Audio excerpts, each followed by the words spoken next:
Good evening. It's war as Toronto's public high school teachers prepare for another one-day strike tomorrow. The union and the government dig deeper and fight harder. Today, the education minister launched the first volley, releasing what he says it would cost taxpayers if he gave in to all union demands. The price tag, according to him, $7 billion. I am trying to indicate to the population that the taxpayer of this province who's footing the bill, hardworking moms and dads, seniors and parents of this province, young people who work, all of us, that we, the taxpayer, deserves to have a reasonable offer on the table. This is the document the government put together to estimate the cost of high school teacher demands. It concludes giving in to everything they ask for, like a cost of living raise and going back to old class sizes, would cost $7 billion over the life of the 3-year contract.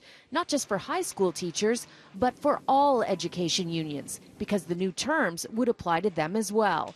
It is highly unusual for a government to publicize numbers like this, and it is drawing a furious response from the union. Is $7 billion possible? Is that a valid number that this would cost? Well, you know, I honestly don't have an answer because I don't know where they came up with that number, but it was apparent to me that the minister didn't have an answer either, and he's the one who supposedly came up with it. So I'm as confused as I think everybody else is. Hey, hey, ho, ho.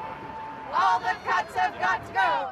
It is a full-on standoff. No talks are scheduled with the public high school teachers union, and tomorrow teachers will stage another one-day strike, targeting 9 school boards, including Toronto's. How is this actually helping keep kids in school tomorrow? More and more, it is looking like this will be a long, drawn-out dispute. The NDP is siding with the unions, even though Andrea Horwath wouldn't guarantee she would give the teachers a cost of living raise if she were premier.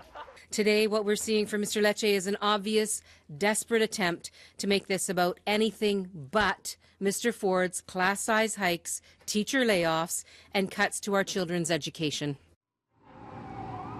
Now, the education minister is calling tomorrow's one-day strike needless, and he's asking the union to agree to a private mediator. Now, there's a lot of posturing going on here.